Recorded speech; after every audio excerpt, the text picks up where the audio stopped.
Tilak வர்மாவை retired out பண்ணது என்ன பொறுத்த வரைக்கும் அது ஒரு ஃபேர் திங்கே கிடையாது. எஸ், அவர் கொஞ்சம் ஸ்ட்ரகிள் ஆனாரு சென்டர்ல, அதுல எந்த டவுட்டுமே கிடையாது. ஆனா அவரை ரிட்டையர்ட் அவுட் பண்ணிட்டு நீங்க வந்து எந்த பிளேயரை ரீப்ளேஸ் பண்றீங்க? சாண்ட்னர் ஒன்னும் பொலாடோ இல்ல ஒரு நிக்கலஸ் பூரானோ கிடையாதுல்ல. சோ அவர் வந்து என்ன பண்ண போறாரு? பிளஸ் அவருக்கும் ஸ்ட்ரைக் கொடுக்கல ஹர்திக் பாண்டியா. அதுக்கு திலக் வர்மாவே விளையாடிக்கலாம்ன்ற மாதிரி எனக்கு தோணுச்சு. ஏன்னா லாஸ்டா வந்து பாத்தீங்கன்னா ஹர்திக் பாண்டியா லாஸ்ட் ஓவர்ல ஒரு 6 ஒன் அடிச்சாரு, அதுக்கப்புறம் ஒரு சிங்கிள் டினை பண்ணிட்டாரு, அதுக்கப்புறம் ஒரு டாட் பால் ஆச்சு. அந்த மாதிரி ஒரு சிச்சுவேஷன்ல ஆப்போசிட்ல திலக் வர்மா இருந்தா மேபி அந்த சிங்கிள் அவர் ஓடி இருக்கலாம், திருப்பி இன்னொரு சிங்கிள் எடுத்து திலக் வர்மா ஸ்ட்ரைக் கொடுத்திருக்கலாம், இல்ல திலக் வர்மாவே ஸ்ட்ரைக் கூட பண்ணிருக்கலாம். என்னைக்கும் ஒரு விஷயம் தெரிஞ்சுக்கோங்க, நம்ம நிறைய மேட்சஸ் பார்த்திருக்கோம் இந்த மாதிரி முன்னாடி. அதாவது பேட்லயே படாது, 25 பால் ஆடி இருப்பாங்க, ஆனா லாஸ்ட் ஓவர்ல ஒரு 2 6 தேவைப்படும், ஆனா பேட்ல பட்டிருக்கும்.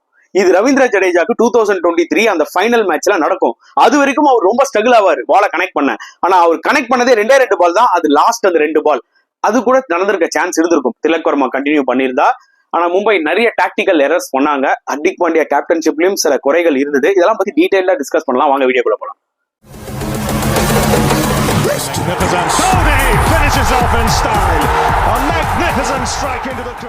வணக்கம் நண்பர்களே, welcome to my channel CCF, உங்கள் cricket with mister cocktail furious. இப்போ நம்ம டிஸ்கஸ் பண்ண போற டாபிக் IPL 2025 ஓட மேட்ச் 16 ரிவ்யூ தான் between LSG vs MI at Lucknow. லக்னோவோட ஹோம் கேம் இது. சூப்பரா விளையாடி 12 ரன் வித்தியாசத்துல வின் பண்ணிட்டாங்க. சோ 2 wins with 2 losses, டீசென்ட்டான ஒரு பொசிஷன்ல இருக்காங்க பாயிண்ட்ஸ் டேபிள்ல. வேற மும்பை இந்தியன்ஸ் கண்டிப்பா டிசப்பாயிண்டடா இருந்திருப்பாங்க. ஏன்னா 3 losses 1 victoryயோட பாயிண்ட்ஸ் டேபிள்ல ஸ்ட்ரகிள் ஆயிட்டு இருக்காங்க. முதல்ல நம்ம லக்னோ சூப்பர் ஜெயின்ஸ்க்கு பெரிய கிரெடிட்டை கொடுத்தானுங்க. ஏன்னா அவங்க கிட்ட இருக்கிற அந்த லிமிடெட் ரிசோர்சஸ் இருக்குல்ல போலிங்ல, அதை வச்சு எப்படி அவங்க வந்து பாத்தீங்கன்னா கேம் ஆஃப் கிரிக்கெட்டை வின் பண்றாங்க, பெரிய விஷயம்.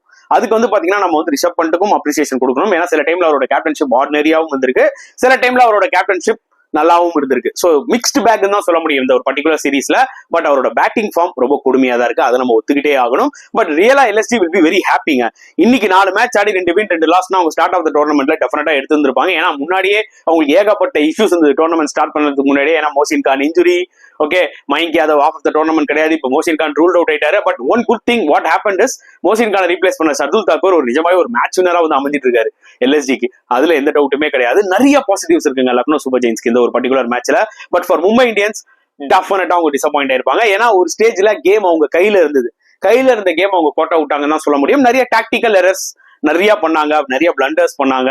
சிம்பிளா வச்சிருந்தாங்கனாலே இந்த கேமை வந்து மும்பை இந்தியன்ஸ் வின் பண்ணிருப்பாங்கன்றதா என்னோட ஒரு point of view. Hardik Pandya as a கேப்டனா வந்து பாத்தீங்கன்னா கொஞ்சம் லைட்டா சொதப்பிட்டாரு, அது எனக்கு புரிஞ்சுது. பட் ஆனா ஆஸ் அ பிளேயரா எஸ் பெர்ஃபார்ம்டு வெல். 5 wickets எடுத்தாரு, அது கண்டிப்பா அவர் அப்ரிஷியேட் பண்ணி ஆகணும். நல்ல ஒரு அக்ரெசிவா போலிங் போட்டாரு, அவரோட எந்தூசியாசம் நல்லா புரிஞ்சுது. பட் அவரோட கேப்டன்ஷிப்ல மட்டும் அந்த எந்தூசியாசம் வந்து பாத்தீங்கன்னா கொஞ்சம் ஓவர் போர்ட் ஆன மாதிரி தெரிஞ்சுது.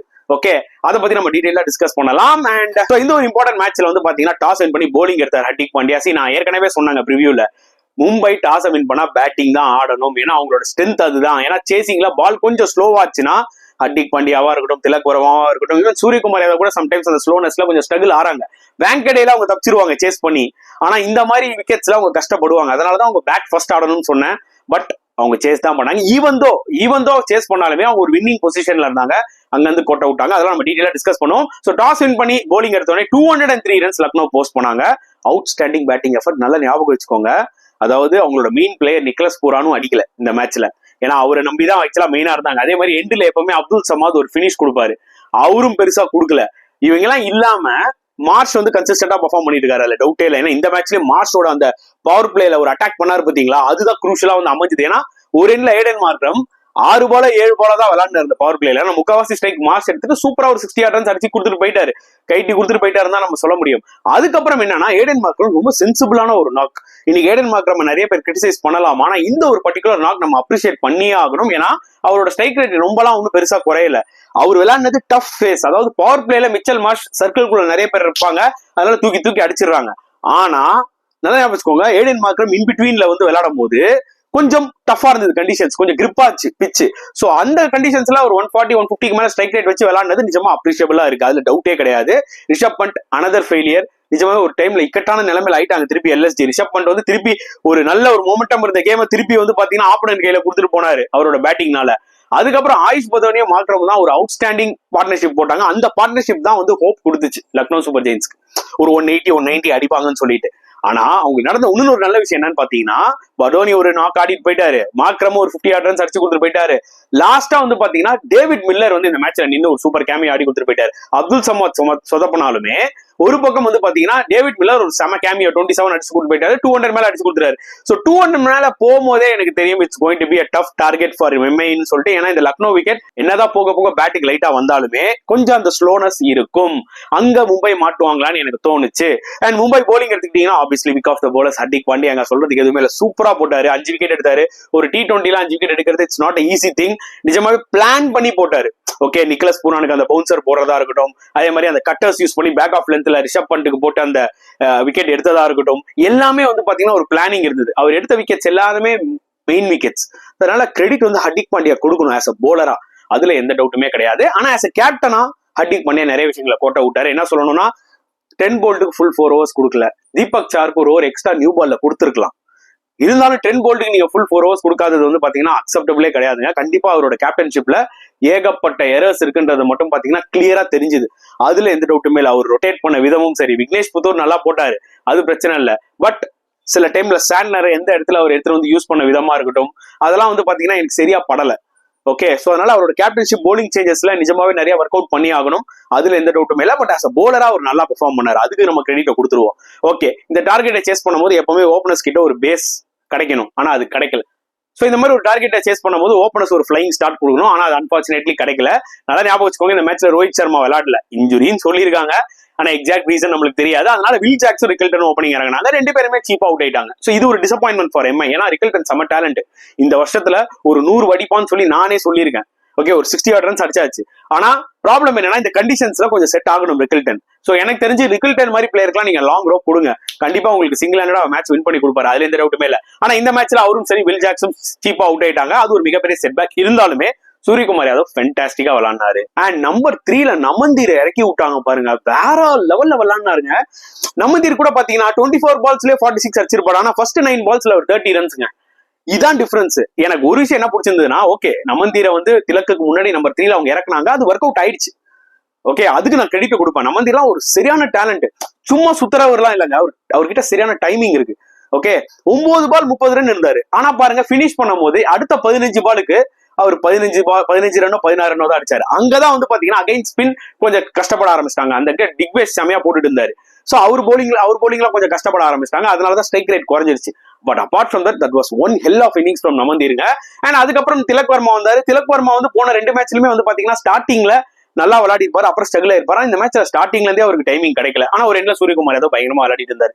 சோ அப்படி இப்படின்னு பாத்தீங்கன்னா 35 பால்ஸ்ல 72 என்னோ இருந்துச்சு. இன்னைக்கு காலகட்டத்தில் அதெல்லாம் சேசபிள். மும்பை கிட்ட வந்து பாத்தீங்கன்னா கையில 7 விக்கெட் இருக்கு. சோ அதனால நம்ம என்ன எக்ஸ்பெக்ட் பண்ணோம்னா மும்பை தான் வின் பண்ண போறாங்க, பரவாயில்ல ஒரு எண்ட்ல செட் பேட்ஸ்மேன் ஸ்கை இருக்காருன்னு. அன்பார்ச்சுனேட்லி ஸ்கையும் சரி பெருசா ஸ்ட்ரைக் கிடைக்கல. திலக் வர்மா நிறைய பால்ஸ் ஆனாரு, ஆனா அவரால் ஸ்ட்ரைக் பண்ண முடியல. ஓகே, அண்ட் எல்எஸ்ஜி போலர்ஸும் ரொம்ப கேனியா போட்டாங்க, சூப்பரா போட்டாங்க. அங்கதான் எனக்கு ரிஷப் பண்ட் கேப்டன்ஷிப்ல பிடிச்சிருந்தது, கரெக்டான ஃபீல்ட் செட் பண்ணாரு, அதுக்கேற்ற மாதிரி போலர்ஸ் போட்டாங்க. சோ சூரியகுமார் யாதவ் தான் ஒரு ஹோப் இருக்கிற மாதிரி இருந்தது. இருந்தாலும் பின்னாடி ஹர்திக் பாண்டியா எல்லாம் இருக்காருன்ற மாதிரி தோணுச்சு. பட் ஆனா இவங்க கடைசி வரைக்கும் எடுத்துட்டு போனாங்க. சூரியகுமார் யாதவ் அவுட் ஆயிட்டாரு. அதுக்கப்புறம் ஹர்திக் பாண்டியா வந்தோடனே டக்குன்னு பவுண்டரி 6 எல்லாம் அடிக்க ஆரம்பிச்சாரு. ஒரு எண்ட்ல திலக் வர்மா ஸ்ட்ரகிள் ஆகிறத பார்த்துட்டு என்ன பண்ணிட்டாங்கன்னா ரிட்டையர்ட் அவுட் பண்ணிட்டாங்க. That was not a fair thing. நான் என்ன சொல்ல வரேன், நீங்க திலக் வர்மாவை ரிட்டையர்ட் அவுட் பண்ணிட்டீங்க, அவருக்கு சரியா பேட்ல படலன்னு சொல்லி பண்ணிட்டீங்க. ஆனா யாருங்க பின்னாடி இருக்கா? கிரண் போலாடா இல்ல டிம் டேவிடா? இருக்கிறது மிச்சல் சாண்ட்னருங்க. அவர் வந்து என்னங்க பண்ண முடியும்? இந்த ஸ்லோ விக்கெட்ல கொஞ்சம் வந்து புது பேட்ஸ் வந்து டைம் பண்றதே கஷ்டம். அதுக்கு திலக் வர்மாவே ஆடி இருந்தாருன்னா லாஸ்ட் ஓவர்ல ஹர்திக் பாண்டியா என்ன பண்ணாரு? 6 எல்லாம் அடிச்சாரு. ஓகே, அதெல்லாம் வேற விஷயம். ஆனா ஒரு சிங்கிளை டினை பண்ணாரா? ஏன்னா அந்த பக்கம் சாண்ட்னர்னாலதான். Tilak Varma is batsman, pure batsman. Sometimes வந்து பாத்தீங்கன்னா இனிஷியலா பேட்ல படலனாலும் அதுக்கப்புறம் திருப்பி வந்து பட சான்சஸ் இருக்கு. புரியுதா உங்களுக்கு? அதுக்கப்புறம் ஒரு டாட் பால் ஆனாரு. ஆக்சுவலா எனக்கு அது ரொம்ப ஆச்சரியமா இருந்தது. ஹர்திக் பாண்டியா விளையாண்ட விதம் ஐ வாஸ் லிட்டில் அப்செட். ஏன்னா ஒரு கிரிக்கெட்டிங் பாயிண்ட் ஆஃப் வியூல நல்லா புரிஞ்சுக்கோங்க.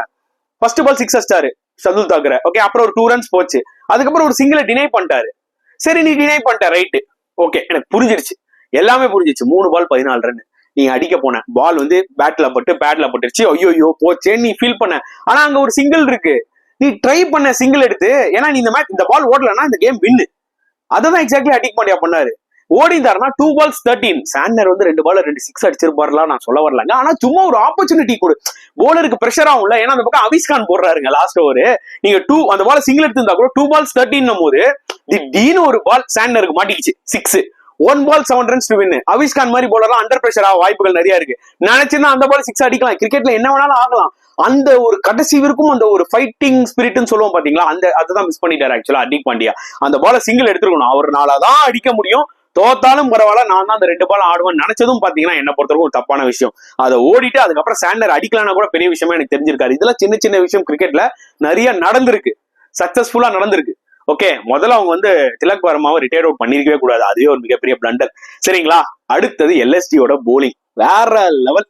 அவங்க பெருசாலாம் விக்கெட்ஸ் எடுக்கலங்க. திக்வேஷ் மட்டும்தான் threat, man of the match இன்னைக்கு வாங்கியிருக்கானா பெரிய விஷயம். ஏன்னா சூப்பரா போடுறான், எல்லா மேட்ச்லயுமே வந்து பாத்தீங்கன்னா அந்த மிஸ்ட்ரி அவங்க கிட்ட இருக்கு. So is going to be a great player, அதுல எந்த டவுட்டுமே இல்ல. ஃபியூச்சர் செம்மையா இருக்கு. ஆனா டிசிப்ளினரி இஷ்யூஸ் நிறைய இருக்கு. போன மேட்ச் தான் நீ இப்படி பண்ண, உனக்கு ஃபைனை போட்டாங்க. இந்த மேட்ச் இப்படி பண்ணி ஃபைனை வாங்கிட்ட. மொத்தமா உனக்கு எடுத்ததே 50 லட்சம் தான். அந்த 50 லட்சத்துல நீ இப்பவே வந்து உன்னோட 50 லட்சத்தை என்ன சொல்றது பெனால்ட்டிலேயே காலி பண்ணிட்ட. இல்ல 2 டிமெரிட்ஸ் பாயிண்ட்ஸ் வேற. இங்கதான் திக்வேஷ் கொஞ்சம் கேர்ஃபுல்லா இருக்கணும். அவரோட டேலண்ட்டை நல்லா எக்ஸ்போஸ் பண்ணிட்டு இருக்காரு. நாளைக்கு இந்தியன் டீம் கூட வரணும்னா டேலண்ட் மட்டும் பார்த்தாது, டிசிப்ளினும் ரொம்ப இம்பார்ட்டன்ட். ஹோப்ஃபுல்லி அங்க இருக்கிற எல்எஸ்டில இருக்கிற சில சீனியர் பிளேயர்ஸ் அவருக்கு கைட் பண்ணுவாங்கன்னு நினைக்கிறேன். மற்றபடி கிரேட் டேலண்ட், மேட்ச் வின்னர் கிடைச்சிருக்காங்க எல்எஸ்டிக்கு, அதுல எந்த டவுட்டுமே இல்லை. ஓகே, ஆனா லாஸ்டா வந்து பெனால்டிமேட் ஓவர்ல ஷர்துல் தாக்கூர் போட்டாரு பாருங்க, வாய்ப்பே கிடையாதுங்க. அதாவது தாக்கூர் லிட்டரலி 3 மேட்ச் வின் பண்ணி கொடுத்துருக்காரு. ஓகே, 2 மேட்ச்ல நியூ பால்ல போட்டு வின் பண்ணி கொடுத்துருக்காரு. இந்த மேட்ச் அந்த பெனால்டிமேட் ஓவர், அந்த ஓவர்ல ஒரே ஒரு 6 அடிச்சிருந்தாருனா கூட ஹர்திக் பாண்டியா கேம் மாறி இருக்கும். 6 பால்ல 7 ரன்னுங்க. அடிக்கிற பால்லாம் எல்லா ஃபீல்டர்களையும் போகுது. சோ ரிஷப் பண்ட்டுக்கும் கிரெடிட் கொடுப்போம், கரெக்டான ஃபீல்ட் செட் பண்ணாரு. போலர்ஸும் அதுக்கேற்ற மாதிரி போட்டாங்க. அந்த பெனால்டிமேட்ல அவர் சூப்பரா போட்டதுனாலதான் என்ன ஆச்சுன்னா லாஸ்ட் ஓவர்ல அந்த பிரஷர், அவிஷ்கான் ஜெனரலா ரன்னை வாரி கொடுப்பாரு. அவிஷ்கானுக்கு அந்த ஒரு எக்ஸ்ட்ரா குஷன் இருந்தது லாஸ்ட் ஓவர்ல. 22 ரன்ஸ் டு வின் போது ஃபர்ஸ்ட் பால் கூட 6 கொடுத்தா கூட ஸ்டில் அவர் ஒரு டாட் பால் எடுத்தாருன்னா, இல்ல ஒரு 1 ரன்னோ 2 ரன்னோ கொடுத்தாருன்னா பிரஷர் ஆயிடும் ஆப்போனன்ட்டுக்கு. சோ அந்த குஷன் கொடுத்தது ஷர்துல் தாக்கூர் தான். அவிஷ்கானுக்கும் சில பாராட்டுகள் நம்ம சொல்லிதான் ஆகணும். அவர் வந்து டிபிக்கல் T20 போலர் இல்ல, இன்னி வரைக்குமே நான் சொல்லுவேன். இருந்தாலுமே அண்டர் பிரஷர்ல அந்த 6 கொடுத்ததுக்கு அப்புறம் மிச்சம் இருக்கிற 5 பாலுமே அவர் நல்லா போட்டாரு. சோ அதனால அந்த ஒரு ஃபைட்டிங் ஸ்பிரிட் இந்த டீம் கிட்ட இருக்கு, அது கிளியரா தெரியுது. சஞ்சீவ் கோயங்காக்கு ஒரே ஹாப்பி, அதுல எந்த டவுட்டுமே இல்ல. Rishabh Pant will be so relieved, அது கிளியரா தெரிஞ்சது மேட்ச் முடிஞ்சோன்னு. அபாடா அப்படின்ற மாதிரி அவர் ஃபீல் ஆனாரு. ஏன்னா பேட்டிங்ல அவர் ஒண்ணுமே அடிக்கலையா, அட்லீஸ்ட் அஸ் கேப்டனாவது நான் ஏதாவது ஒன்று கரெக்டா பண்ணி இந்த டீமை வின் பண்ண வைக்கணும்னு நினைச்சிருப்பாரு. எல்எஸ்டி அதை பண்ணிட்டாங்க. சோ நிஜமா LSD will be very happy with this win, அதுல எந்த டவுட்டுமே இல்லை. ஜெனரலாவே அவங்க எம்ஐயோட நல்ல ரெக்கார்ட் வச்சிருக்காங்க. பட் ஒரு சீசனுமே it's different season, different ball game. Credit நம்ம எல்எஸ்டி கொடுப்போம். மும்பை இந்தியன்ஸ் கையில இந்த மேட்சை கோட்டை விட்டாங்கன்னு தான் சொல்ல முடியுங்க. மற்றபடி இந்த டீம்ல ஒண்ணுமே இல்லைன்னா நான் சொல்ல மாட்டேன், எல்லா சரக்குமே இருக்கு. ஆனா ஹர்திக் பாண்டியாவோட கேப்டன்ஷிப்ல சில ஹோல்ஸ் இந்த வருஷமும் கிளியரா தெரியுது. அதனாலதான் மும்பை மாற்றாங்களோன்ற மாதிரி எனக்கு தோணுது. இது வந்து இப்போ ஓரளவுக்கு தெரிஞ்சிருச்சு. அடுத்த மேட்ச் அவங்க திருப்பி தோத்துட்டாங்கன்னு வச்சுக்கோங்களேன், இன்னுமே பயங்கரமா எக்ஸ்போஸ் ஆகும். அப்பதான் மும்பை இந்தியன்ஸ் டீமுக்குள்ள பாத்தீங்கன்னா சில ப்ராப்ளம் ஸ்டார்ட் ஆகும்ன்றது என்னோட ஒரு பாயிண்ட் ஆஃப் வியூ. வின் பண்ணிட்டாங்கன்னா பெருசா தெரியாது.